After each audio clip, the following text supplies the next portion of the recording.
to make a keynote presentation, or maybe it's a review, or maybe it's setting the scene, as well as talking about some of the technical aspects of the Tirpitz site project itself, and maybe some of the things that the broader area of Arctic environmental impacts of war could use. So if this works, it does. Good. So the Tirpitz site project was born here in Tromsø, the right place for it, obviously, a couple of years ago. It's a project of UiT, Arctic University of Norway. I'm going to say led by Dr. Brian Lintott. It also has some participation from my institute, the Scott Polar Research Institute at the University of Cambridge. Some of you, maybe most of you, would have seen Brian's poster about the project at the poster session that we had on Monday evening. Probably nobody in this room is unaware of the fact that the German ship Tirpitz, at the time one of the largest battleships ever seen, was sunk by bombing just over 80 years ago, just a few kilometers from here. Quite a few of us visited the site yesterday, just off the island of Hokkaido, which is visible on the satellite image on the left there. Yes, and for those of you who were on the walking expedition yesterday, the bomb crater that we all went and marveled at is that one there. So the Tirpitz is not there anymore. The ship was salvaged for scrap, but there is nothing there at the site where she was destroyed. There are still physical artifacts abandoned by the salvage companies, and there is memory. These traces of the past, let's say they piqued the interest of a group of us at UiT and elsewhere, who basically like history and like playing with technical toys. So we started asking ourselves questions like, let's see what's still down there, let's see whether we can measure anything useful using UAVs flying above the surface. That turned out to be a spectacularly successful question to ask. Or indeed using submersible drones. Let's see how much difference environmental conditions make to our ability to see and to measure. Let's see let's see whether we can actually stand that question on its head and make deductions about environmental conditions using measurements of the Tirpitz site itself. Who else knows anything about this site? Do they want to share their knowledge with us? Lots of questions like that. So as it then was, new Tirpitz site project began to be defined and placed in the broader context of Arctic legacies of war. The Tirpitz site project was presented at Arctic Frontiers 2024, almost exactly 1 year ago, and it gathered quite a bit of interest, I think it would be fair to say. And here we are a year later with what we now have, a broader focus on the environmental impacts of war in the Arctic, what they are now and what we might do going forward to look at that. So I'm going to get discursive for a bit, I think. Yes, I am. Obviously, the potential scope of a topic like Arctic environmental legacy of war is pretty large, and we've learned that already today. I will expand on that in a moment, and of course today we are not doing, and won't have by the end of the day, covered all of the potential ramifications of the topic, but I think we're making a really exciting start. Today we've had, or in the process of having, sessions on, broadly speaking, diplomacy, so let's say the international dimension of what we want to do, on education and its importance, the environmental humanities, the environment from the more, let's say, physical perspective, and specifically on technology. So I think that's what I managed to list on there. Yes, it is good. What's happening? There we go. Geopolitical unrest and war impact all levels on Earth, from the seabed to the atmosphere. Actually, after Tim's rather inspiring but deeply worrying presentation earlier today, let's say space as well. Historical events cast long shadows, usually cast long shadows. This is especially true in the Arctic, where environmental resilience is low, ecological recovery is slow, and of course climate change as a background is amplified relative to the global average. We know it's typically 2 to 3 times, and in some extreme cases like Svalbard, maybe 7 times the global average climate change. So we got extra problems in thinking about these things in the Arctic. I'm not a historian, so almost everything I'm going to say related to the next slide is, let's say, knowledge that I've acquired relatively recently from certain well-known websites, but I've tried to put it together. Maybe surprisingly, given its remoteness from most centres of population and its harsh climate, though probably not surprisingly to anyone who's in this session here today, the Arctic has experienced historical conflict. What we might call formal war has spilled north over the Arctic Circle, certainly during the Napoleonic Wars, so complicated that my small historical brain absolutely doesn't understand this. But there were, it seems, naval engagements in the Barents Sea, definitely during the so-called North Russia intervention of 1919-1920, during the Russian Civil War, when British and American forces, and not just them, supported the White Russians against the Bolsheviks on the Kola Peninsula. That's something I only learned about 10 years ago, that Britain had actually invaded Russia in 1920. Let's not do that again. So, the North Russian intervention on the Kola Peninsula and along the Murman, the Pomor coast. And of course, it goes without saying, very famously during the Second World War, Arctic convoys, and much more besides. So, Arctic Europe attained a strategic importance during the Second World War that saw invasion, land combat, major naval operations, convoy operations, naval operations around that. Greenland, I can't resist pointing out, as a de facto American protectorate by then, joined the war as a belligerent from 1941, because it was essentially, as I say, an American protectorate. How am I doing? Not too bad. Legacies of the Second World War in the Arctic are abundant. I think we all know that.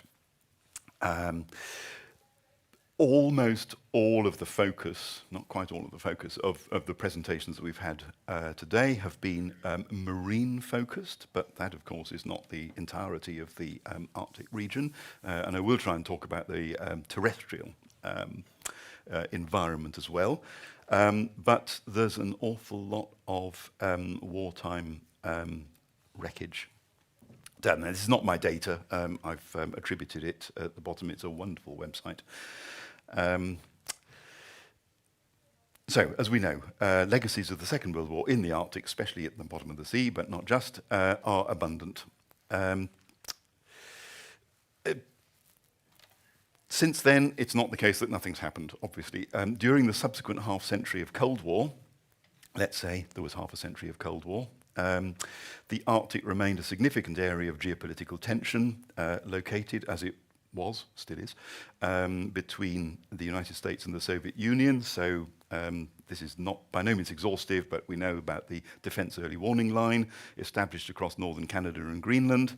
So a network of early warning radar stations, air bases, other military installations, nuclear submarines patrolling under the sea ice.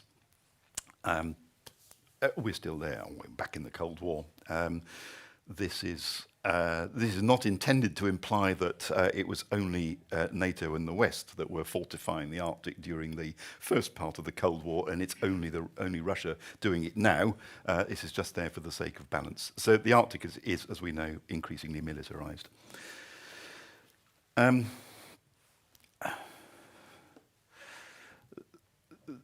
was a period of maybe around 20 years.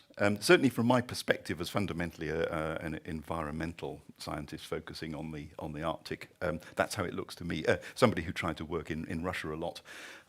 There was a a period of around 20 years, perhaps, maybe 10 years either side of the start of the new millennium, when the Arctic was, geopolitically speaking, somewhat more unified than it had been previously, and than it certainly is now. It's not moving in that direction at the moment, I think we would agree. Tensions are rising again now, militarization is increasing, hostile acts have reached the Arctic. Again, maybe everybody knew this, but again, this was news to me when I discovered this just a couple of weeks ago. A Ukrainian drone succeeded in, the question of where it was launched from might remain open, but it certainly succeeded in reaching this Russian airbase here at Olenogorsk. This Russian airbase here. Reports differ on the effectiveness of that drone having reached the airbase, but it did. So a hostile act certainly reached from the Ukraine conflict north of the Arctic Circle into the Kola Peninsula. So I think we can say that, well, we know militarization is increasing, hostile acts are present. The theme of our sessions today doesn't seem likely to become less significant over time. I think that's what I'm trying to say. So looking broadly, what kind of environmental impacts might we expect? Perhaps the first thing to say is that we would overwhelmingly not expect them to be beneficial, though it could be argued that there can sometimes be some upsides, and I will try to suggest that. So I've listed them here, the sorts of things that we might expect. Ecosystems may be physically disturbed by constructing infrastructure, by large-scale movement of assets, by impact of munitions. As is well known, I mentioned it before, recovery from disturbance at high latitudes is slow and traces can remain for decades, centuries. The environment may be contaminated. We've heard a lot of examples of that already today. By oil, explosives, other chemicals, toxic heavy metals, radionuclides. Some of these may bioaccumulate as they move up the food chain. We've heard some pretty worrying examples about that too. Military operations may contribute to greenhouse gas and black carbon emissions directly through burning fossil fuels and other chemical substances, indirectly through thawing of permafrost associated with ground disturbance and through deforestation. Wildlife may be disturbed as a result of destruction of habitat, noise, contamination. Existing environmental management programs may be reduced or discontinued with negative impacts on wildlife. Not great for human populations either, but likely to be negatively impacted through loss of resources, especially from extensive subsistence lifestyles. So indigenous populations are likely to be especially hard hit, and cultural disruption. Could there be positive impacts? Maybe moving a focus away from intensive use of the land without blowing it up. Zones of restricted access could be defined. Pressure for industrialization of areas could be reduced or deflected somewhere else, so associated pollution could go down. A post-war environment could paradoxically encourage cooperative development of remediation strategies. So I think that means that we can think about a toolkit, a real toolkit or an imaginable toolkit. Technology is going to be a major part of this. For locating and monitoring traces of warlike activity, for predicting and remediating impacts, and for building collaborations. A big part of this will be remote sensing. That's tends to be my manner. From satellites and a different scale from UAVs. They give approaches to identifying and monitoring sites. Satellites, so there's some examples on here. None of this is my work, I just stole it from the internet, but these are satellite data being applied to looking at terrestrial impacts of war. 2 from Ukraine, 1 from Gaza. Thermal infrared images can reveal oil spills, fire and infrastructure. Again, there's some examples here which are not my work, and not even from the Arctic. The one on the left is Deepwater Horizon. The 2 on the right are from the Costa Concordia. So the use of actually handheld thermal infrared imaging here is telling us quite a lot about not me, about where the oil is spilled and so on. There are techniques like synthetic aperture radar. We saw some SAR imagery actually in an earlier presentation today. That's very sensitive to surface deformation, so we can learn things about permafrost degradation, for example, and has the advantage you can see through clouds and at night using radar imagery. UAVs, in principle, can carry all these types of sensor, offering rapid and cost-effective assessments over smaller areas, but at much, much higher spatial resolution. This is all from the work we've been doing on the Tirpitz site project. For more details, consult the poster. But the short version is that we've succeeded in making 3D amongst other things, making 3D representation of the wharf structure and the debris piles down there with a resolution of about that much, a couple of centimeters or so, which you can't do from satellites. I'll mention it, I don't do it, but there are really stunningly impressive biological techniques out there as well. There's environmental DNA sampling, which basically lets you get an overview of what biological species are present in the neighborhood. This is Okinawa, in fact. It's a Nature paper, I think. Just working out what the different phyla are that are present. So you can look at biodiversity pretty much directly. Remediation. We can talk about remediation of disturbed and damaged environments in various ways. For example, using cold-adapted bacteria to eat up the oil or other contaminants, using phytoremediation plants to essentially absorb toxins from the soil. This is work it's not mine, but it's been done in the Arctic. Willow and poplar are good species to use for this. And work on disposal of unexploded ordnance by not too explosive means, deflagration, setting fire to it rather than blowing it up, with concomitant environmental benefits. You don't deafen all the wildlife, for example. This is a tall boy. Sorry, that was a tall boy. That was a tall boy supposed to be being deflagrated in Poland, but it blew up anyway. They do make quite a bang when they go off. So, I'm conscious of the time. So looking more broadly at the potential of new technology, we can see big data and modern geographic information system tools, especially free open source software like QGIS and QField, are going to have a lot of potential for mapping, assimilating and querying data. AI and machine learning, of course, we can't live without them now. Those methods can improve our ability to predict impacts and to define effective remediation strategies. We can also think about, this is an example of what an impact model might look like. It is actually adapted for Arctic use, so I'll offer that one. But we should also think about tools for collaboration, for sharing knowledge across more broadly drawn groups of stakeholders, and especially for engaging the next generation of decision makers. Crowdsourcing, education and outreach programs will be important, not just as supportive elements, but as central pillars of this research area. I think that point was made quite well, very well indeed this morning, actually. So that gives us a kind of roadmap of sorts, looking at where we might take this exciting new field, a very integrative field. We can't do it all immediately, but I think we've had a really good idea of the scope that we might have from the presentations we've had today.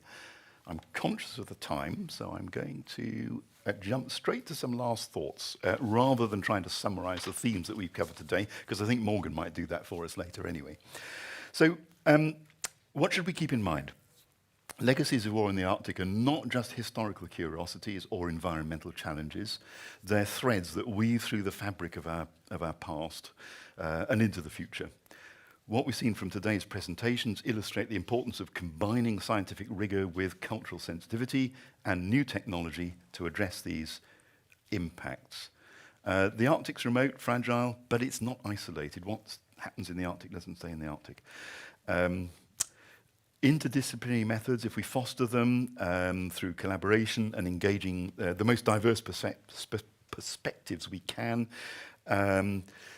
that will help us to pave the way for sustainable development of this field. So let's go with this. Let's make this the start of a dialogue, an ongoing dialogue, and a shared commitment to understanding, preserving, and responsibly managing the Arctic's legacy. Okay, I ran over, sorry.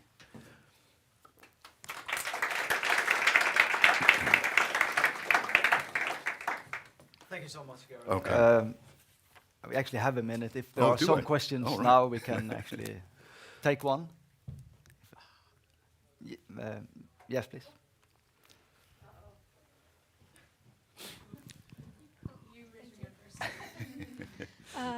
Thank you for the talk.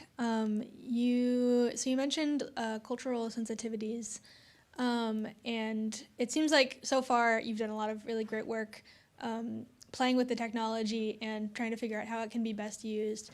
And so I was wondering, next steps with the project, would they involve outreach with indigenous communities in the Arctic and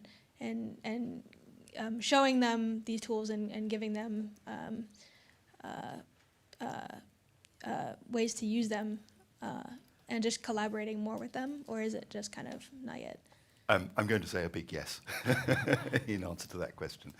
Yes, I don't think we would envisage developing a project that didn't fully respect, what's the phrase I want to use, the knowledge and interests of all those who are local to it, however we choose to define local. I sounded like a bit of a waffle, but I'm trying to express the right sentiment. Okay, thank you, All Gareth. right. So Okay. we will move on, and at the end of the session there will be possibilities for more questions and a dialogue with the presenters. So we will move on to the next presenter.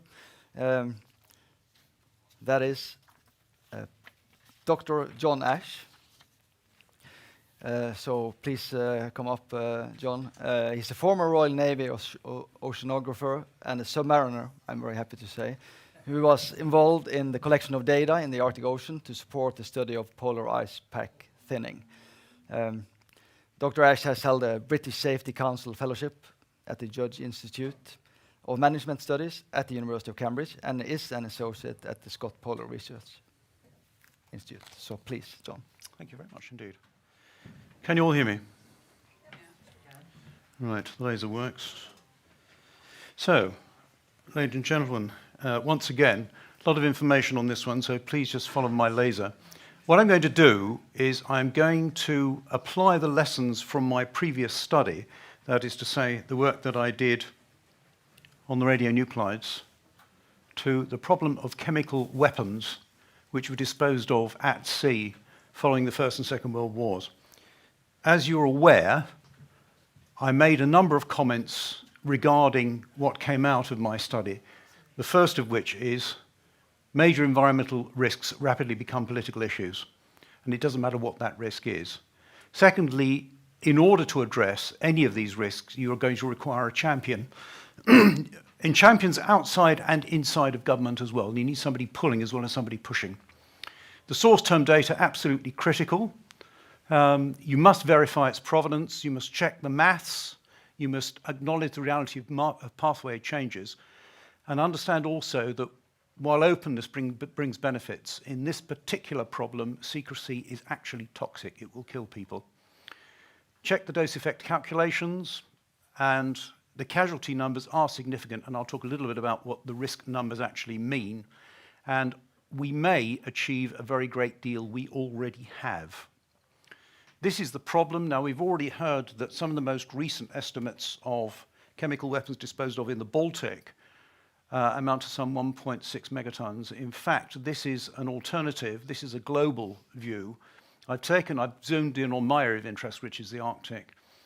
The global number, if you like, of source term agents is some 1.6 megatons or more, and every time we actually revisit this number, it increases.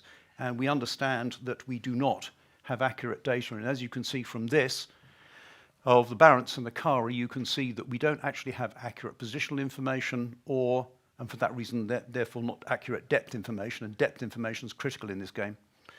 And we don't know about the numbers, and we certainly don't know about the composition. So, what do we know about chemical warfare? Widely practiced, certainly during the First World War, not during the Second World War, although vast preparations were made for it, and all of that material then had to be disposed of. There are two types, basically, of chemical weapon, those that incapacitate and those that kill. Paracelsus was exactly right. It's all about dose. Incapacitating agents will kill you. Of the ones intended to be lethal, choking agents attack the pulmonary system.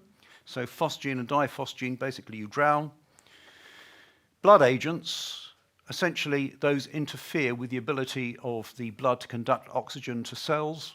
Vesicating or blister agents, essentially what they do is they incapacitate the individual. Some people are permanently, although the mortality stats for mustard gas, those sorts of things, and there's more than one version of that, the number of men who died of that exposure was limited. Nonetheless, the number who were permanently injured was very high. Nerve agents impede the enzymes that enable muscles to relax, including acetylcholinesterase. For that reason, you go into convulsion and then eventually you asphyxiate. The actual weapons themselves, mustard exists in various forms, and it's not really a gas, it's a liquid or a vapor. Certainly, hydrogen mustard, as opposed to nitrogen mustard, it's got very limited solubility in seawater, and it can form a gel, and it remains capable of inflicting harms. The exposure may not be obvious because there may be some delay after exposure and symptomatic appearance, and mustard injuries can be chronic. It may also kill or injure marine life. It's failed again.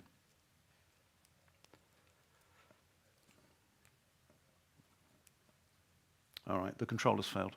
Can you assist me, please? Right, okay. This is a recent photograph. As you can see, you can end up in a situation in which mustard, for example, can be dredged up from the seabed and it can still injure individuals. Nerve agents are lethal at very small doses. Something about the size of a freckle will kill you. That's percutaneous absorption. And they may be soluble in seawater. So anything that actually is exposed to the ocean water, either through corrosion or otherwise, some of these objects were disposed of in such deep water they may have actually imploded, in which case a lot of that material may now have been dissolved, but they may also kill marine organisms. Chemical weapons can be complex, and there are a variety of means of delivering them, but what I want you to understand about this is a German shell from the First World War.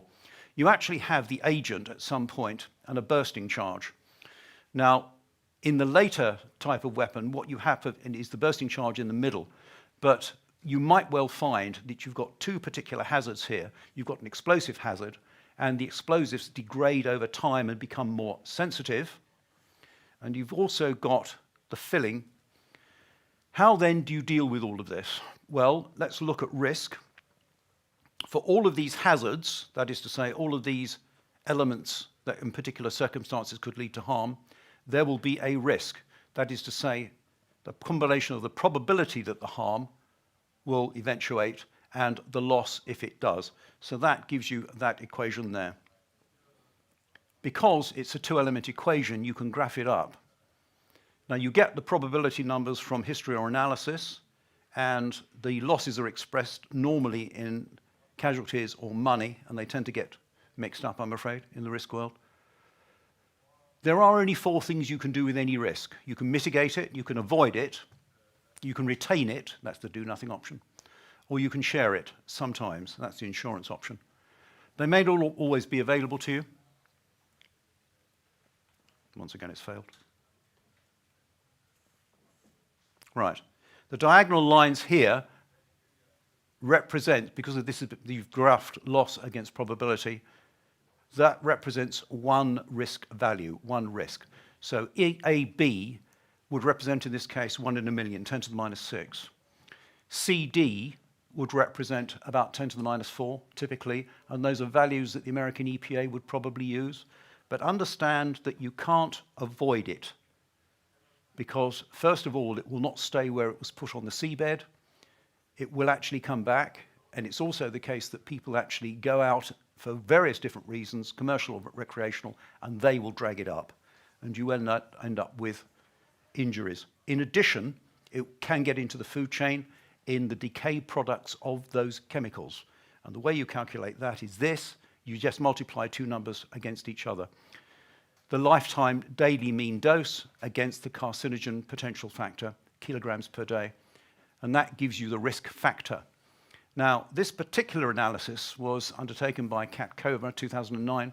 Interesting piece of work, and this was from arsenic contamination. And you'll see that the risk that came out was somewhere between 3.6 times 10 to the minus 5 and 3 times 10 to the minus 5. In other words, it was within the mitigate zone. And this gives you some examples, and in this case, you can see solidified mustard and the bursting charge is still in the middle. It is still the case that there are acute exposures. This gives you an idea. This is Danish information. The Danes are unusual in as much as they actually publish information, and between 20 and 30 incidents occur per year. System failed again. I particularly would like you to look at this, a comparative case I found in the literature. What I want you to understand here is this was an analysis undertaken by the Americans contrasting the risks of storing chemical weapons and disposing of chemical weapons. Not only is it the case that the disposal risk is vastly smaller, but until you start working on it, you are continuously exposing the population. Chance has no memory. So, what are the options? Doing nothing is unacceptable because of the risk to human health, and it may increase if inaction is taken. Do nothing other than expecting at agreed intervals. Well, this is the problem that we encountered before, if you recall. There is an inspection cost to all of this, and that cost may be wasted. Remediate the areas most likely to affect the current or planned human activity. Well, unfortunately, that may not give you a full picture of the cost, and it may transfer some of that cost to somebody else, but it does not fully address the risk. Remediating areas with the highest concentration, again, it requires a comprehensive survey, and it doesn't remediate areas of most likely human activity. And remediate all the areas, well, that could be very expensive. But what could we do? Well, because of the sheer volume of this, you cannot undertake this on anything less than an industrial scale. And that is my message to you this evening. It would not be politically acceptable to bring chemical warfare agents ashore, so it's got to be done at sea. And as in any environmental risk remediation process, the minimization of risk to the personnel doing it, that becomes the highest priority in this. So you need a platform that's sufficiently seaworthy for undertaking continuous operation in adverse sea and weather conditions. It has to be large enough to house industrial facilities, and it has to be defensible against armed attack. My proposal, we are currently in a situation in which the oil industry is winding down globally. There are some 4,000 sites in which rigs will have to be decommissioned. There is a process called rigs to reefs, which was in practice with great success in the United States. And what you're saying to companies is, we will give you some alleviation in exchange for certain benefits. So what the company want to do is they just want to cut the top off the rig and leave the rest of it as a reef. You can say that comes at a price. And in the United States, the agreement is that 60% of the saving goes for environmental purposes. We can do that. And we have actually already decommissioned chemical weapons at sea. This is part of the process used in 2014 to deal with the Syrian chemical weapons. Mostly it's by hydrolysis, but actually you can also burn out, and in fact you have to burn out the residues. It would mostly be a robotic system. It would initially be practiced on either a spar or a barge, and then once you drained out, first you'd need to cut through the munition with a water jet so that you only get a flare and not an explosion from the explosive part, and you drain out the chemical part and then process or burn it. I'll finish there. Once again, this is not working. Ladies and gentlemen, I've given you a proposal based on existing technology. There are lots of other developmental technologies. clearly, this is something that we could do now if we chose to do so. I'd be happy to take any questions you may have.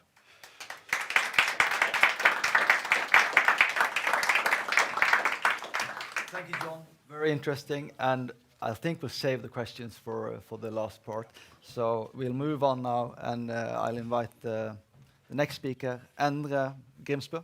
And while he's coming up, I will introduce him. So Endre is an associate professor at UiT and serves as one of Norway's national experts on the JPI Ocean Initiative Munition in the Sea Knowledge Hub. He has also conducted research on explosives and UXO, focusing on their interaction with fish physiology and marine ecosystems. So Grimsbø has contributed to reports and articles at national level on the impacts of underwater noise and explosives in the marine environment. So please, Endre.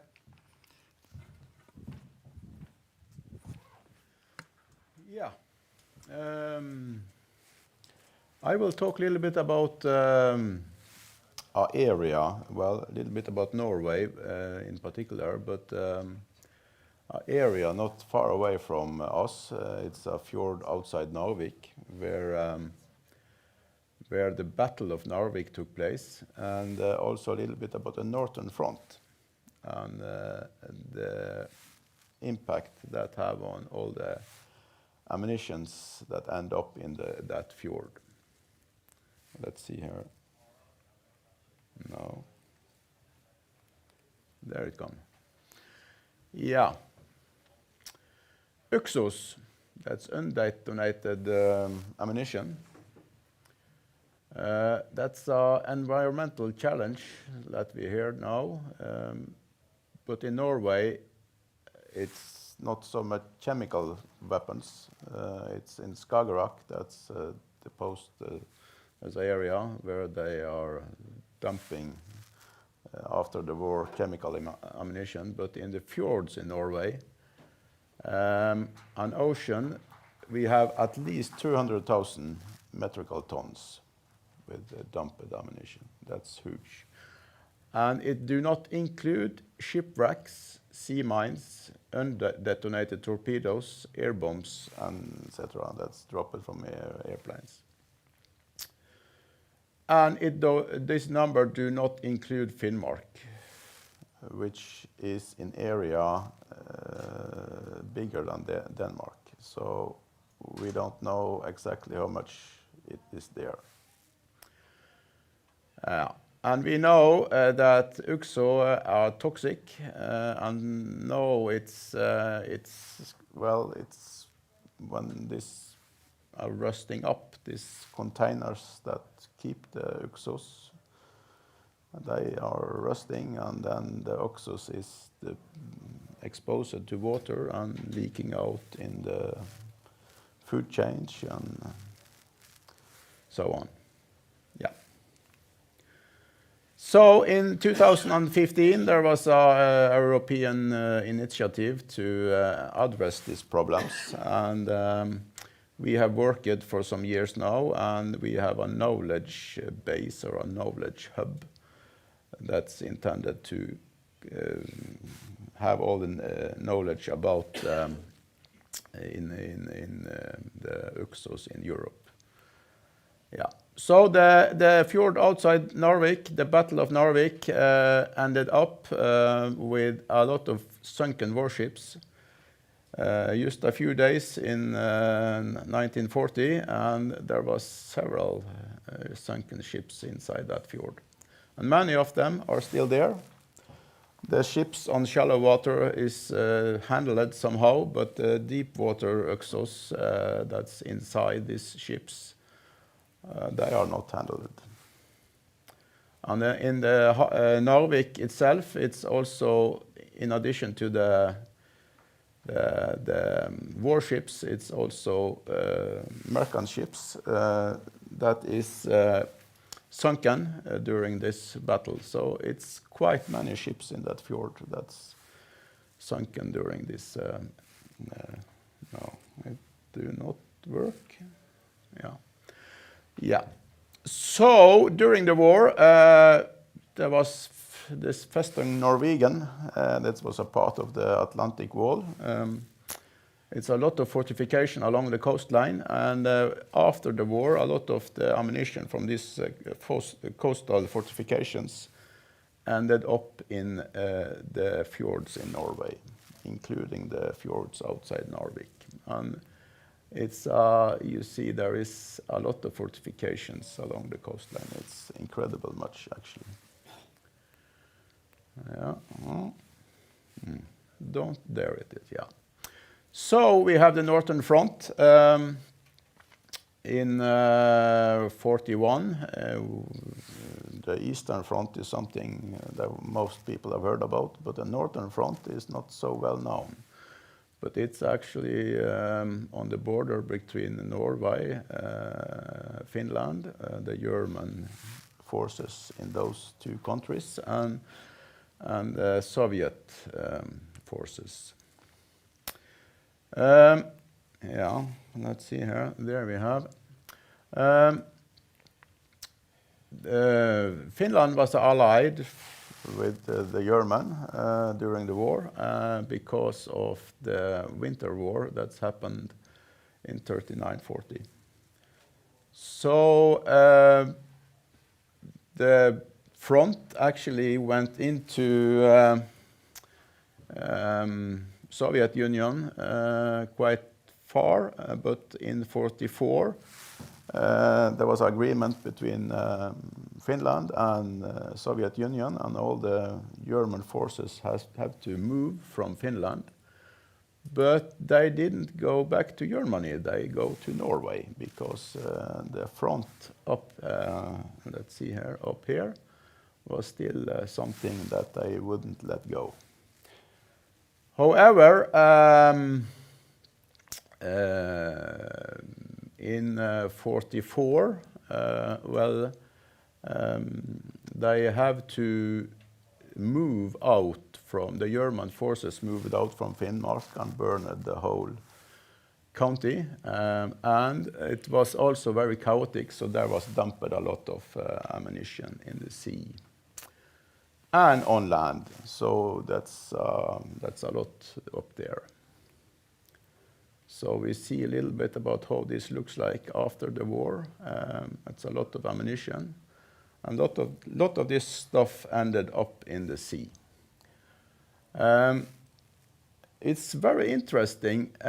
This is a torpedo battery from a sunken ship that I have taken up just after the war. And these torpedoes are actually made of very high quality stainless steel. So they are very well preserved. I saw one on a museum and I thought that this was something new, but it was actually that old, and it have been out in the sea. So I was a bit surprised about how well preserved it was. Yeah, so all this stuff ending actually up in, in dumping sites along the coastline. And I tried to dump it on the deepest part of the fjord. And one of these dumping sites is here. And we see here a little bit closer. So it's a really big area. And yeah, it's on deep water, 500 meter, over 500 meter depth. So this is making the problem with UXO in Norway quite different from other places in Europe, where much of the UXO are on shallow water, but we have the biggest problem on deep water. And we see also the fish farms here is quite close, but on a different depth, of course. Anyway, we need, the demolition we do is done by the Navy, and they actually detonating the UXOs they're finding, and they're doing in a very clever way to get the energy from the explosion up in the air instead of out in the water. And we see the bubble pulse here in the from explosions.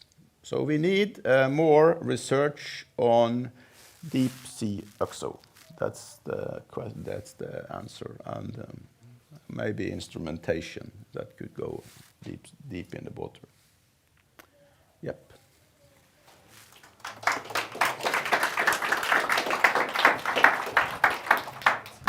Thank you. So now we will have an online presentation by Jennifer Stresse. So if technology is with us, it will come up. So I'll introduce Jennifer while we're waiting. Yep. So Jennifer is a postdoc researcher at the University Medical School Schleswig-Holstein in Germany. She has a degree in pharmacy from the University of Kiel and did her doctorate at the Institute of Toxicology and Pharmacology. One of her main research interests is the impact of dumped munition in the sea and its effects on ecosphere and human health. So Jennifer, please. Yeah, hello everybody. Thank you so much for this kind introduction. I hope I can share my screen. I know it from the other session, it was a little bit a problem. Sorry, that wasn't the right one.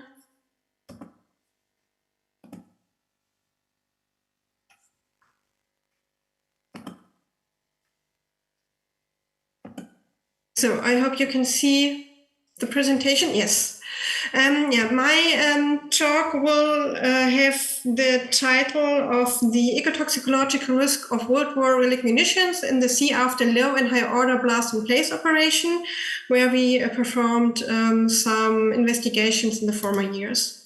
Yeah, today's problems with munitions, we have some new urgent ones with the old World War munitions. On the one hand side, we got the contamination of the environment with toxic munition compounds, also from leaking munitions. And by targeted blastings, if we have an acute danger occurs from a munition item, we also got the damage of the environment caused by those detonations. About the toxicity of explosives, a lot of my colleagues, Edmund Maser and Tobias Binning, and also Romina Schuster told you before, so I can slightly go over it.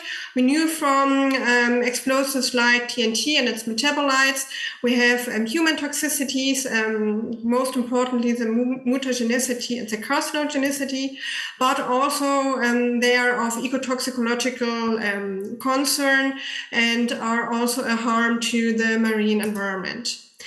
The problem with explosions, also the targeted explosions for safety reason, is that without a bubble curtain technology, we have the problem of severe injuries to marine mammals, for example, herbivore porpoises, but also other mammals and fish. And an example was performed in 2019, where we had 18 dead herbivore porpoises after mines were detonated during a NATO maneuver in the Baltic Sea near to the German island of Fehmarn. In the study, I just want to show you some of the results. It was about the effects done by high or low order blast in place operation and what the effects are on the marine environment when these methods are used for mine clearing. And what is a high order detonation? It's a complete conversion of an explosive through the initiated blast with a high shock wave. And a low order detonation is a destruction of the explosive by combustion with no shock wave. We performed there a very nice study with the Royal Danish Navy and Danish waters in the Save Bay close to the island of Sjælland. And what we did, or the divers from the Royal Danish Navy did, they sampled water and sediment for us before blast and place operations here in the first mine called Mike with 305 kilogram TNT load. Here you can see an image of this mine where it's obvious that the mine is corroding. And before the high order remediation, we analyzed samples, water and sediment. And yeah, please do not look so deeply to the numbers. What is important, before the remediation, we were able to measure TNT in water and sediment samples, but of a more or less low concentration. And in the low nanogram per liter range for the water samples, or microgram per kilogram range for the sediment samples. Yeah, then after the blast and place remediation, here are some of the results before the remediation. And then for the high order one, a 10 kilogram TNT blasting charge was then put on the mine and blasted. And right after the remediation, not more than 30 minutes after it, it was sampled again, water and sediment close to the mine. And now we found TNT concentrations in the water and in the sediment, up to 353 nanogram per liter and 260 microgram per kilogram sediment, and so you do not have to calculate it by yourself.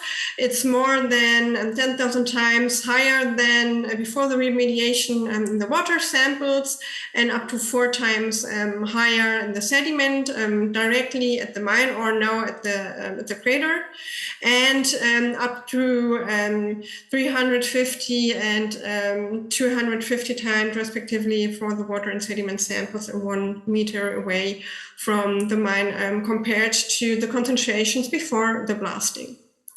And then in the second step, we got another mine with 280 kilograms of TNT, also, as you can see on the picture here, in a severe state of corrosion. We also got samples before the remediation, and the water concentrations here are a little bit higher than by the mine Mike, up to more than 10,000 nanogram per liter. So also with the state of corrosion, we can see that there is a contamination of the environment with TNT by the dissolution or slow dissolution of TNT in the water because of the corroded mine. But the measured TNT concentrations in the sediment are also comparable to the ones we measured at the mine Mike. Now, a so-called Pluton device was put to the mine. This was the Pluton device is 250 gram of TNT charge with a magnesium plate. If you maybe remember from the high order detonation from the mine, then we got 10 kilograms TNT charge. Now we only got 250 gram of TNT, and the manufacturer estimated that 80% of the explosives is burned by this technique. Here as well, we also took water and sediment samples right after the remediation, and here you can see for the comparison some water and sediment TNT concentrations before the remediation. Right after, directly at the mine, 1 meter away and 5 meters away, we got now, you may see, also single-digit concentration, but now we got in the water not a nanogram per liter, we are here in the milligram per liter range. And also with the sediment in all samples that we were able to analyze from this mine, we found more than 10 gram per kilogram of TNT in the sediment samples. And the calculation, which means for the water samples, more than 27,000 times higher concentrations directly at the mine, or up to 10 million times higher for the sediment samples. And even 1 meter away from the mine, we got more than 350,000 times higher concentration of TNT in the water samples, and a concentration up to 100 million times higher in the sediment in comparison to before the remediation. What was also quite interesting, in the sediment samples, we were able to find small chunks of TNT. So also our mass spectrometry, where we use for the analysis, was in this case even not needable, because the TNT was visible by using this low order remediation technique. To get the first message of our study is, if you use a high order remediation for destroying a mine, you got a high shock wave that can kill or severely injure marine mammals. And of course, you got a distribution of unburned explosives in the environment, even with this technique. So doing high order blast and place operation for demolition in mine is not a good idea. On the other way around, using a low order detonation, also we got no shock wave. This is good at one point, but we got a huge distribution of unburned explosives, and even more than using a high order remediation technique. So also this is not a good idea to do. My conclusion, very slowly, because I think I see I'm running out of time. We know that the marine ecology and diversity is in danger by munitions when they corrode. And we have also the possibility that the marine food chain is contaminated. And the corrosion of the shells will increase the problem, but blast and place operations is also not a good idea. And so the recovery of dumped munition should begin immediately, but without blasting. Here at this point, I would like to thank you for your attention. I'm looking forward for later on for your questions. Thank you very much. Thank you, Jennifer. So we will just move on. We are running a few minutes behind schedule, but I hope you stay on board so that we can have questions at the end of the session. So the next speaker is Anita Parlow. So please come up to the stage. Anita Parlow is a scholar, practitioner, journalist whose combination of teaching, research, and field work regarding Arctic strategies include climate resilience, geopolitics, publications, presentations, and advisories. Her current article in progress in the Arctic region is focused on Russia and hybrid threats in the high north. So please, Anita. Appreciate very much. I guess they told me to add a couple of things to my background. Excuse me for being unfocused. Sorry.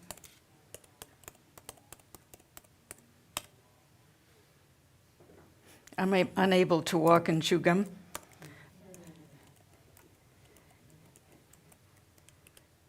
Okay. So first of all, thank you very much. I'm totally honored to be here. I'd like to thank Jenny and Arctic Frontiers. It's quite extraordinary, everybody who's here and in this room, and thank you. And just to say a couple of quick things. So my advanced degree in law from Oxford was on Nigeria, Royal Dutch Shell, corporate responsibility in a conflict zone where everybody was supporting every side. And I've done reports for Human Rights Watch, Amnesty International, and the ICRC on conflict zones in the Americas, Sub-Saharan Africa, and Central Asia. And my area in law was federal Indian law. And I was on a Fulbright in Iceland, where I was seated in Orkustofnunin, the National Energy Authority, which was quite extraordinary, and have subsequently written a number of law reviews and a few books, and I'm currently, as was expressed, working on the question, working on a second article, and then to do a far longer piece on hybrid war, Russia and the West. So thank you for letting me say all that. And just to note this, the presentation, unlike everybody here where I can't even understand it all, but it's quite extraordinary and sure needs to be done. And I guess I would add to it, then when do we ban everything? In the context, so I'm sort of doing the exact opposite in a way, which is with the respect to hybrid war and hybrid threats, we're in a situation, and surely all the kinds of things that you're talking about is pretty central to it, or foundational, shall we say. And the more there is an expansion of Russia and its targets, shall we say, which is more and more, as we all know, the Arctic, and specifically within the framework of the Arctic. I bumped into it, I never even heard the term before, in Svalbard Archipelago. And it's lawfare, it's challenging Norway's regulatory systems in terms of environmental protections, claiming the external waters on the continental shelf are international waters, and bringing in the BRICS on science issues, and claiming that which may be true actually, but claiming that the satellite is, its true purpose is actually to watch over Russian vessels in the maritime Arctic. And it also seems like that is between Russia and a little bit with China, but surely Russia, who owns 50% of the land mass offshore, is interested in domination, not only in domination in terms of who engages, but also who sets the rules. And basically looking to shift the rules-based order as America and the West, and certainly to seek to deny NATO access in the maritime Arctic. So in that kind of a context, and talking and learning about the environmental issues in terms of conflict, well, if we're looking at 21st century conflict, more and more there's a significant hybrid dimension. That's surely how Ukraine started in Crimea. And so looking at the map and looking around, isn't that amusing? That in the GIUK gap, I mean, since World War II, it was certainly significant in terms of access. It's a jump away from Murmansk, necessary if you want to get to the Atlantic, and very useful in terms of submarines and underwater activity. And so, as we know, GIUK gap is Greenland, Iceland, UK. It's actually GIUKN and Norway. And we're right near Svalbard, and then up north, Novalia Zemlya, which is a hop and a jump away. So I thought, rather than look at the specifics and the detail at a close-up point, that to go back and stop it before it starts. And so looking at political actions that are more being taken with respect to hybrid war, the strengthening of NATO alliance to a certain extent, and a greater degree of cooperative action, than to again look to be preemptive, which some folks, I'm not the first one to say it. And so that is the context and the purpose, and forgive me for being a bit off topic. And then I also will say, forgive me in advance, pretty much every slide is a map. And and I just couldn't get past that aspect of it. And if I get lucky enough to be invited again, I'll get more microscopic on it. And if I can open my... Yeah, so I'm going to read my remarks, if that's okay. And so irregular warfare and marine ecosystems protections, the changing shape of Arctic security. And the rising frequency of accidental cyber events, low-level destructive criminal acts increasingly and regularly deployed by Russia, China, and Iran, illuminates the extent, intensity, and growing sophistication and acceleration of attacks against civilian populations and civilian infrastructure. In July, the Western NATO, as we know, the Western NATO allies convened during its 75th anniversary, the 32-member military defense alliance, primarily discussed Ukraine and how NATO might improve its support for the besieged nation, the national leaders also discussed the unfolding form of warfare deployed mainly by Russia in its hybrid attacks below the level of Arctic V kinetic war that bears scant resemblance to the Russia classical military threats that followed World War II, serving as prelude to NATO's formation. In the past decade, Russia's velocity of changing capabilities, particularly in cyberspace and with increasing audacious breadth and targets, both infrastructure and the mind, through disinformation and misinformation, the Kremlin's intention, along with its BRICS and other allies who seek to break or create chaos in Western democracies, is sort of the core point, or seems to be the core point. The combination of globalization's vast reach, the hyperconnectivity of cyberspace, digitization, and social media is capable of amplifying the previously more limited impact of disinformation, cyber interruptions, and targeted vandalisms. And when we look at the cable and other infrastructure cuts in the deep seabed that are increasingly subjected to hybrid attacks, we're looking at environmental issues both in the classical scientific environmental manner and also in the geostrategic. Hybrid warfare has no forward presence and or front lines. Not sure how this works. Or front lines. Operates in a gray zone. With the advent of smartphones, social media, and interconnected digital networks, physical and national borders have far less relevance. The concept of peace in the constantly moving cyber domain does not exist. To successfully defend against hybrid attacks, the West is becoming more aware of the need to broaden its capabilities, collaborations, and fundamental meaning of war. As a corollary, given that the cyber domains know no borders, the very meaning of sovereignty itself is brought into question.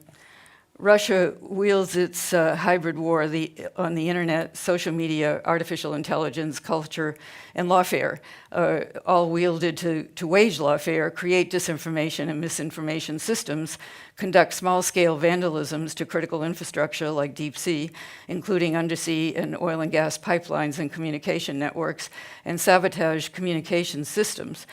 Hybrid attacks often target societal principles such as democratic processes by creating alternative realities to sow social discord. In the Baltics, after being subjected to a variety of hybrid attacks, leadership pointed out that Russia's intention, along with China and increasingly the BRICS, intends to hollow out democracies and democratic institutions, create mistrust amongst the citizenry, and reshape the rules-based order that has existed since the end of World War II. Both Russia and China have expressed their distaste for an order that they say serves the interests of the United States and the West. In this unfolding security landscape where the lines between physical and virtual realms blur and traditional military strength cannot guarantee security, a combination of government, military, commercial, industry, science, and local communities together are taking steps, slow but sure, to improve capabilities from cyber defense to legal vigilance regarding the use of lawfare or with legal challenges deployed with ill intent. On the Svalbard archipelago, the Kremlin uses its legitimate 1920 treaty-based presence as a basis for lawfare challenging Norway's environmental regulations, and its legitimacy to Norway's continental shelf, and seeks to impede Western access through the GI-UK gap. Greenland, Iceland, UK, Norway. The Kremlin's recently forged alliance with the newly expanded BRICS nations and its Svalbard-based science program appears a forward base for its hybrid initiatives between Murmansk and the Atlantic. Apparently, Russia's greatest numbers of tourists debark on the Svalbard archipelago are from Murmansk, Russia's port city and part of its bastion defense approach to the maritime Arctic. So, how to identify, anticipate, prevent, and respond to hybrid threats, which of hybrid conflicts and hybrid war is a growth industry or a growth phenomenon in the 21st century. I don't know if this is apocryphal or not, but I believe Putin said the wars of the 21st century will be hybrid, often operating below the surface and unknown until it's nearly too late. The range of tools and approaches developed and deployed to hybrid attacks are situational. No one size fits all. For example, Russia is rapidly escalating its hybrid efforts in the Arctic, using its considerable military capabilities as backdrop. I know this is not news. From the Kola Peninsula, Novaya Zemlya, Franz Josef Land near to Svalbard, its cyber and satellite technologies in low-tech operations such as cable cuts combined with air and sea exercises just outside of national waters, with Russia appearing aimed to challenge Western power in the high north, where it encompasses nearly half of the Arctic's coast. Western intelligence agencies have had some success in anticipating Russian attacks, hybrid attacks, but last week cyber control of planes pertaining to land in Norway led to a new level of policy, or a new level of strategy and tactics, and led to a new policy in which the pilots will take manual control of the planes, kind of like the old days.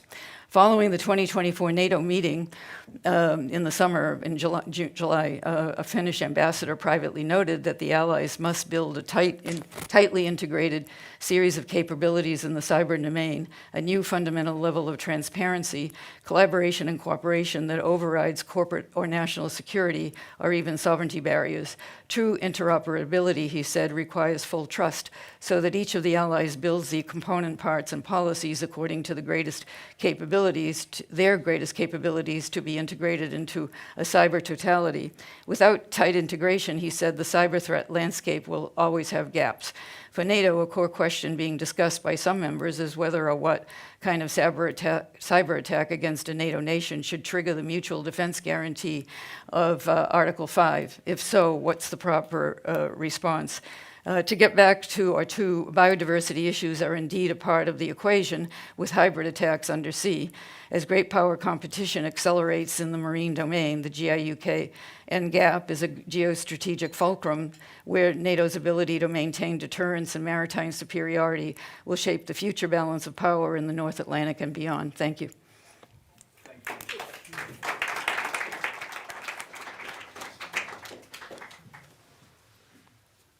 Thank you, Anita.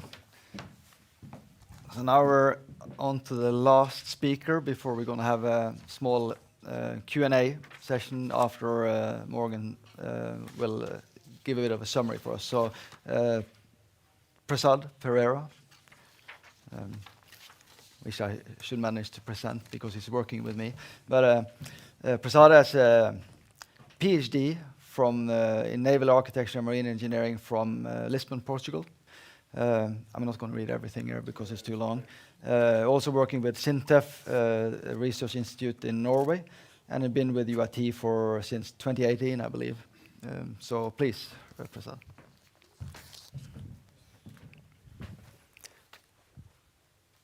Okay, thanks, Bjorn. So hopefully I can figure it out. Yeah, it's working.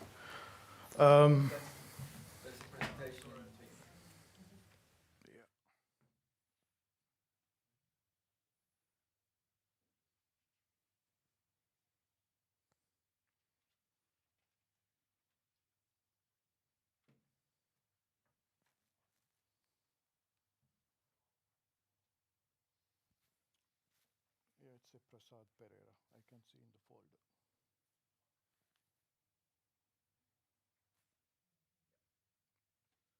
Yeah.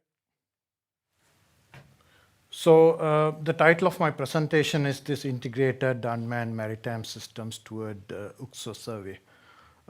So this is, I would say a little bit about some of the research activities inside our research group, as well as the projects we are working on in this domain.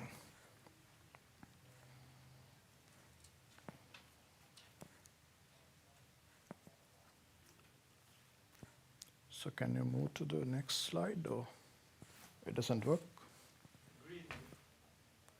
Okay, yeah, that's working now. So the outline of my presentation, I will give a brief introduction and then some EU initiatives. So the main core is this Minesweeper project.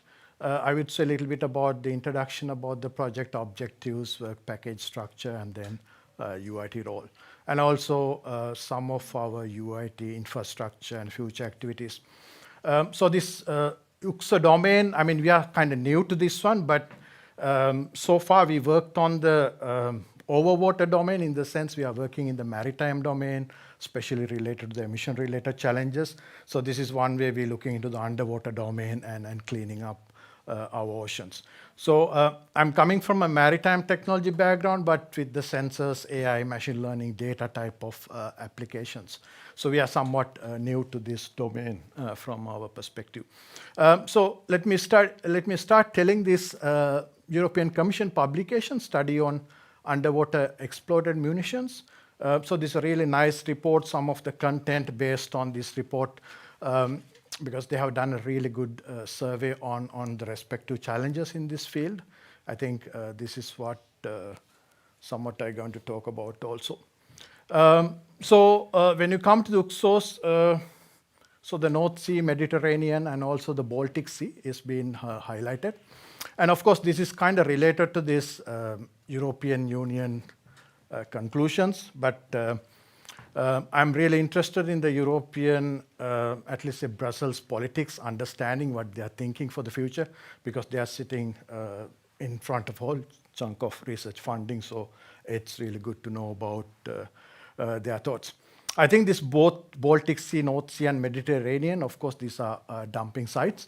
But when you come to the collaboration with respect to these UXOs, Baltic Sea has a really good, I think, strong collaboration. And then, so because of that, I think many of the research funding often going to be focused on this region. I think, but also the North Sea, Mediterranean Sea also has the same challenges. But as you know, there are additional challenges on top of that, including various type of, let's say, the environmental conditions which is affecting these UXOs. And as you know, these three regions being some of the dumping grounds during World War II, World War I and II, as well as during this Cold War area. There are two EU initiatives ongoing, at least these projects are recently starting. So because of that reason, I don't have much to present, but I would say a little bit about the information about these projects itself. So one of the projects is this Minesweeper project, which is marine munitions in Europe, solutions to the economics and ecological profit for efficient remediations. So this is funded by the Horizon Europe. So it has this developing advanced technologies for detecting, identifying munitions, monitoring environmental contaminations, and predicting and spread of contaminations, including this corrosion part. I mean, the main part of this project involve utilizing of various sensors. Of course, when you have the sensors, you start collecting the data. Then there's a requirement to share this data in a more secure manner. So this is kind of overall picture of that project we have involved. So there is the total budget of close to 6 million. And also there's another parallel project ongoing, which is called Munirisk project. This is funded by this European Maritime Fisheries and Aquaculture Fund. So as you can see, this is a somewhat limited funding compared to the previous project. So it is more looking into the risk assessment side of the UXOs. We are not part of this project, but some members in this Minesweeper project is kind of overlapping with this project. So these both projects are recently started. So I think there are quite a way for us to go in this domain. So the Minesweeper project, as I said, it's advanced knowledge, capability and capacity of Europe for dealing with marine munitions. Especially under this UXO clearance. It has these 21 partners, 7 EU and 2 associated countries. And when you come to this knowledge, experience, and the capabilities, this is looking from the civilian perspective. I think in this European Commission report, they have mentioned the amount of UXOs in these European waters, and the existing military organizations would not be able to clean up our oceans. So there's a requirement for civil organizations to come on board and doing this cleaning process. So the project is kind of developing these advanced technologies, but looking from the civilian perspective, how do we have this access to these civilians to do this cleaning of the UXOs in our ocean. So there are 8 work packages in this sorry, 8 work packages in that one. I will go through that because I think the timing is somewhat limited. So let me talk about the outcomes of the project. So it's this AI-supported detection of ammunitions and hydrostatic spatial mapping, and detection of buried munition as object, and then AI-supported object detections under these optical and acoustics cameras. So as you know, these UXOs are buried under these sand layers, so there's a difficulty in detecting these type of ammunitions. So we use multiple sensors to collect the data, and then we try to figure it out what sort of signatures existing within these data sets to detect these objects. Especially AI is really good at objects when they have some sort of features. But as you know, most of these underwater images are darker and less features. So there are difficulties these AI algorithms going to face when they are doing this object detection. And also these underwater vehicles as well as unmanned surface vessel, and integrating and collaboration is also an important part of this project. So there are a couple of demonstrations. One, we will do it in Norway also. So to show how these vessels can collaborate and do somewhat remote operations towards detecting UXOs. I think the TRL level is something around 5 to 6. So this is, I would consider as a more like a dirty prototype display in this situation. So these are the work packages. So as you know, we always have the stakeholders need identification. And then responsibility and legal framework. This is one of the crucial work packages because different countries handle UXOs in a different way. Some are in the civil domain, some are in the military domain. So there is a conflict in some legal frameworks. So work package 3 and work package 4 mainly into this detection of this object in the seafloor. And then data management is in the work package 5. Then these vehicles and autonomy, including this cooperation, is going to be in the work package 6, which is led by UIT. So then ammunition grabbing, this is also kind of experimental technology. How do you grab these ammunitions using robotic arms and then collect it, and then, as mentioned, explosion. So this is led by GeoMar in Germany. So as you can see, that platform you already presented is kind of something they will use it throughout this project. So this environmental monitoring and chemical contamination, also using these sensor systems, will be a part of that. And then we have this best practices, communication and outreach, and then the project coordination.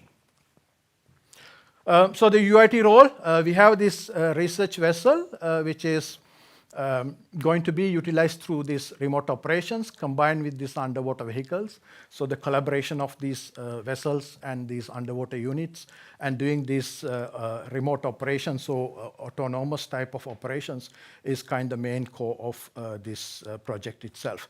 So there are development of various missions and how these missions can be adaptable, and also collaborations between these vessels, communication. I think these are kind of really important features, including this localization and mapping, at least in the surface level. When you go to underwater, this geo-positioning is one of the challenge. But then these vessels can help with these underwater units to achieve that mapping possibilities. Yeah, so a little bit about our research infrastructure. This is our vessel, which we are planning to bring it into the remote operational conditions. As you can see, there are quite a lot of sensors being installed. And also we are looking into remote operations through the VR environment, where you would have navigators would have a better visualization of the information. And yeah, as you can see, there are quite many sensors being installed, and we are operating in the Arctic environment. There are a whole range of challenges we are facing when you are operating in the Arctic. So this is not just only for these UXO observations, but also for other Arctic-related operations we are focusing in our research program under this platform. Yeah, thank you.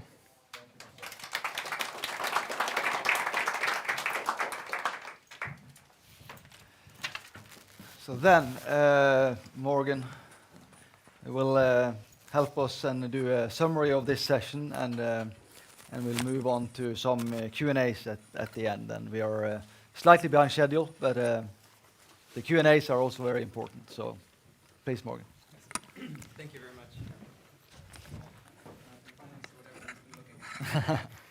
much. So thank you very much, everyone, and I'm honored to be here as a supporting member of the session, also from the Scott Polar Research Institute. But I also have additional funding and support from McMaster University through the Hope Chair of Peace and Health. And my background is in architecture, urbanism, and landscape, and I did my PhD in Kirkenes in eastern Finnmark, looking at cultural landscapes, including those dark landscape readings, such as through resources and through war. And a lot of those topics that I've been looking at have been discussed here today.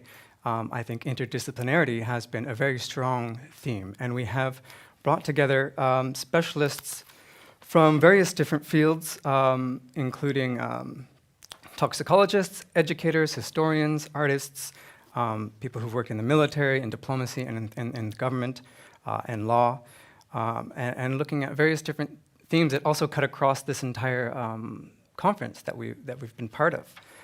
And collectively, we've been able to bring quite a considerable tool set by bringing these different disciplines together.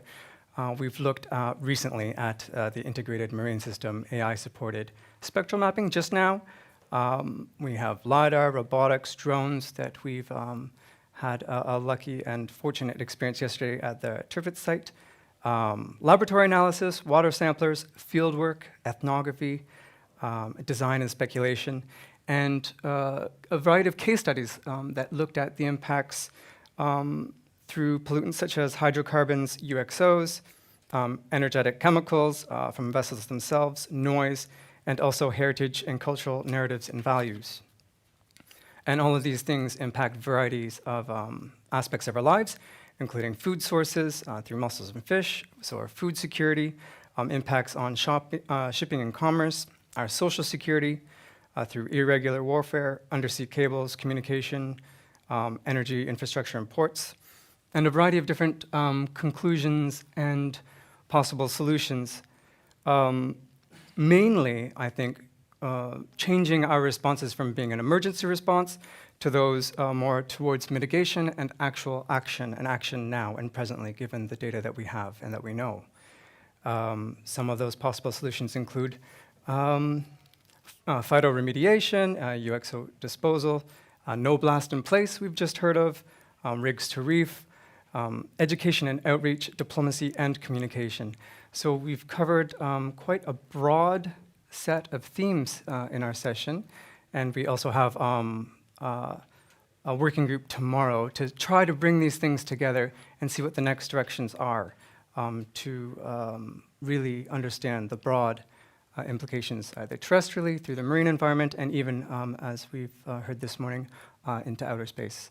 So I just would like to thank on behalf of the entire session, everyone's participation, and look forward to the discussions ahead. Thank you.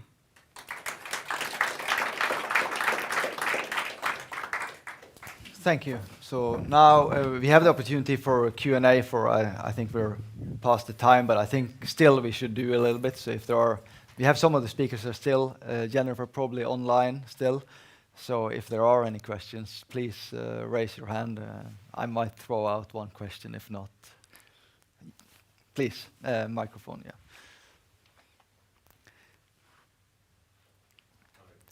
Hello, so Stuart Leather from the Waves Group. I just want to make a comment, really, if that's if I'm allowed to, and hopefully I won't take too long. And that is really following up on what you were saying about it's a clear and present danger. I think that there is a time pressure to some of this that we really need to sort of understand. So I'm coming from the direction of hydrocarbons and oil pollution from legacy wrecks, First and Second World War wrecks, and we've noticed how those wrecks are degrading. I'm just going to very, very quickly tell you a little story. So 2 years ago, there was an oil slick off of the Kent coast of the UK in the English Channel.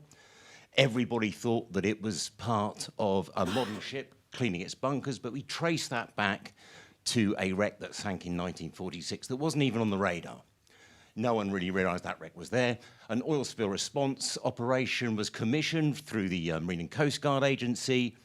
A small amount of oil was recovered, about less than half a ton, but that whole response cost £7 million, right? There are other examples around the globe I could give you, but I've only got a very few minutes. So now, what if there was a Second World War tanker, for example, off of Svalbard, right, that contained, I don't know, let's say 9,000 tons of oil. So how would that be if that wreck suddenly collapsed and released 9,000 tons of oil into the marine environment? Right, I don't think that would be a good thing. Other people might have some different views, but that would be catastrophic. And the point is, from our data, that could happen tomorrow. We're not sure, because we don't even know where the wreck is. And of course, that's not a fictitious example. That's the wreck of the Athol Monarch that was torpedoed in 1941. So I think that awareness of these wrecks, because in terms of that oil spill, what is the oil spill preparedness? What's the capacity to deal with that? How realistic would that be and what the costs would be? Are situations that we need to really consider now. And just actually bringing up on the theme as hybrid warfare, what if the Russians decided to stick a hole in that wreck anyway to cause some confusion?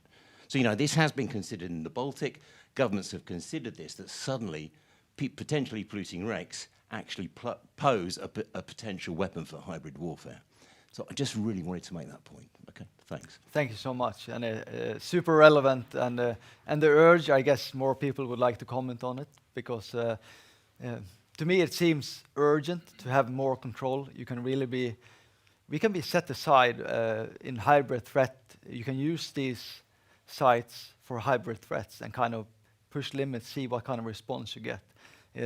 I learned during the UXO project with Geomar that there is a lot of dumping sites in the Skagerrak Sea with chemical weapons and so on. I was thinking, what you can do with these things is super scary. And you will definitely destabilize the society quickly if you want to. So it, at least I think it's urgent, definitely.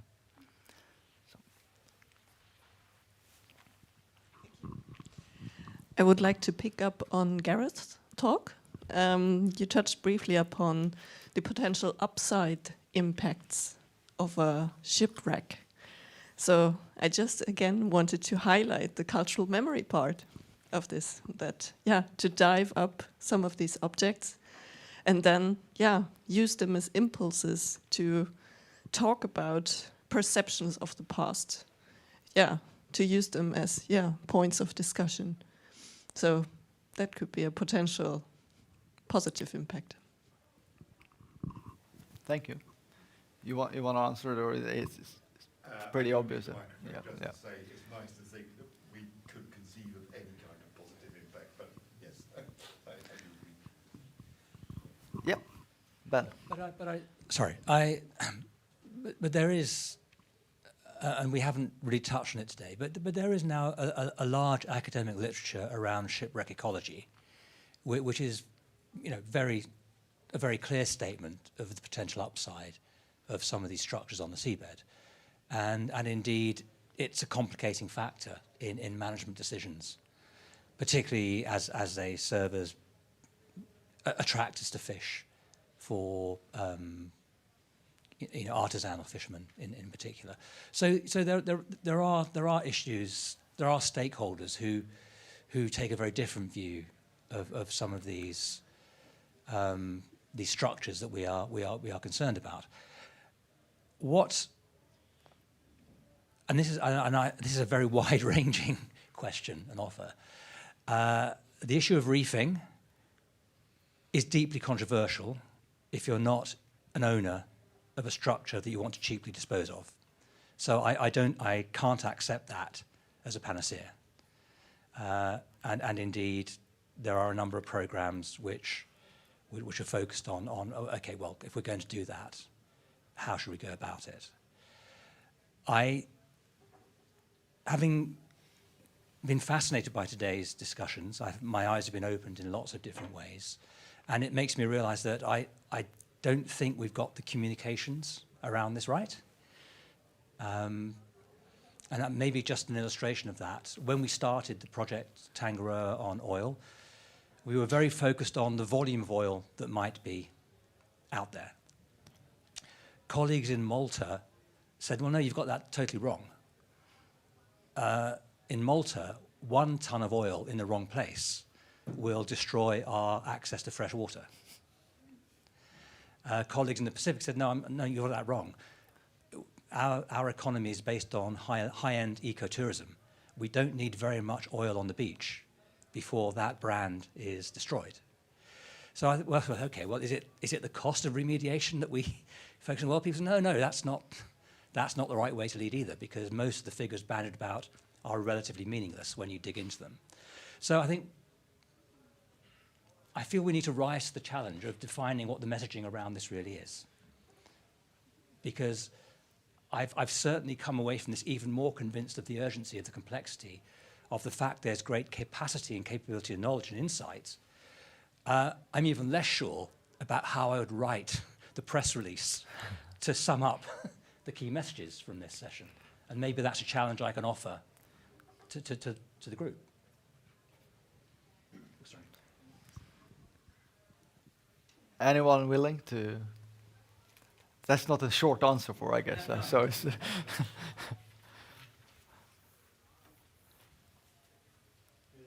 One comment I would make was, which was it? Was it the International Polar Year where it talked about from research to action? Knowledge to action, exactly. And you've summed it up. How do you get from knowledge to action? And, you know, there is extraordinary knowledge and experience and expertise in this room and beyond, but it is how do you get that into a viable program of action? So an excellent point to identify.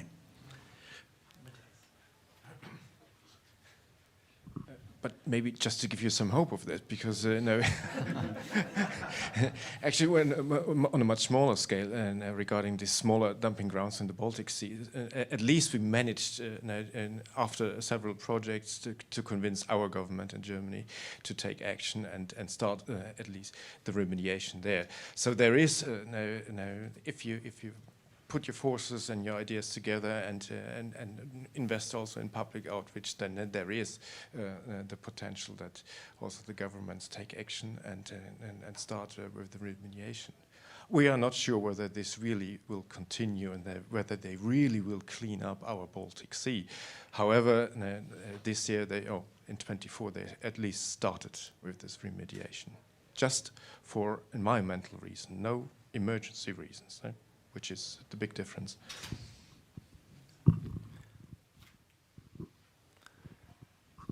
Just a very quick question, Swemmendner, Centris Martins. Grey zone activity in hybrid warfare was mentioned several times. Is somebody mapping the risks around that as well? So because obviously the primary research focus is a slightly different one, but is that something that's baked into that research cluster? If I can make one comment, I was online and there was a discussion about the chemical weapons that Bjorn Morton mentioned, and a very serious voice said they are very closely monitored. Well, it was not just the big ones, but I think there's the connection between heritage and hybrid warfare or terrorism is not new. We know that ISIS have funded themselves through sale of artifacts. However iconoclastic they claim to be, they've also been shipping vast amounts of material onto the art market in Berlin, New York, London. We know that other organizations, including close to my home, were involved in trade of artifacts to pay for weapons, and that's not a unique situation. So I think what I'd ask you to understand, not ask you to understand, that sounds terribly patronizing. What I would say is that there is a community who are concerned about the interface between heritage and support for various forms of hybrid warfare. I suspect that there are people who are increasingly concerned with understanding how some of these legacy wrecks and munitions, may be being accessed by bad actors. what that says to me is that we are talking about the need to move to a more strategic approach to assessing, shall we say, the broad population of these wrecks. But nations need to maintain that emergency response capability, because these bad acts in a totally unpredictable event may occur, and that there has to be the capacity to respond to that. And I think that's the message to many governments is, you can't ignore this, because there's no prediction about rates of change which accommodates the problem you're discussing. So don't take comfort in the notion that for 10 more years fish might be safe to eat, because other things may happen that have no connection to the data that we use to make projections.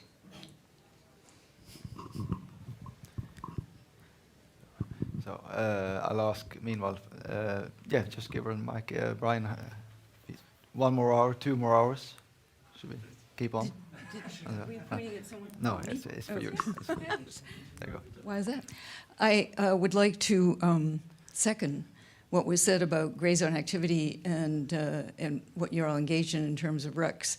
First of all, it's obvious that it's a weapon, when you're thinking in those kind of terms.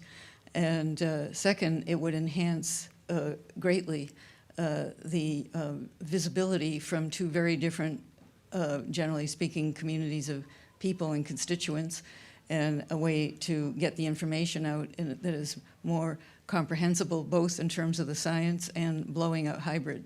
So you've got 2 things coming together that brings a larger response.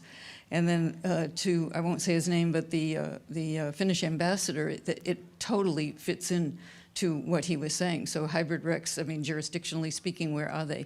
They may not be a jurisdiction.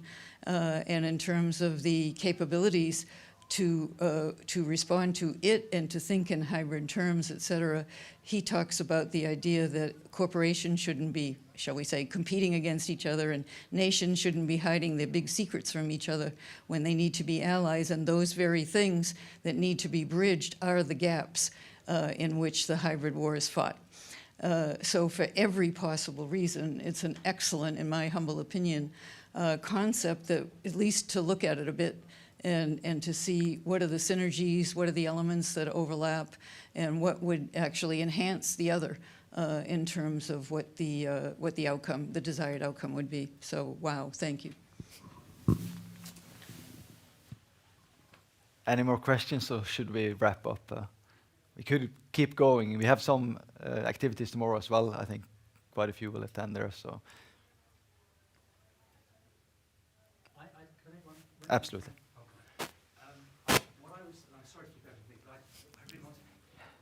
I think that the contributions we had from our colleagues in the humanities was really important, because if anyone thinks that science communication at the moment is doing well, I think they're wrong. We've lost the discussion on COVID. We are very close to losing the discussion on climate. We are not succeeding in public communication of science. So I would take very seriously the offer from other perspectives and sectors to get us better at communicating with the public about these narratives and these stories. So again, I shall stop there, but I feel that was important, and thank you to the organisers for including that in this session. Thank you, Ben. So I think I'll wrap it up there. I don't have any more comments or wisdom, so you can talk to each other instead. You will be better off. But thank you so much for attending this last session, and I wish you all a nice evening, and then I will see some of you tomorrow. Thank you.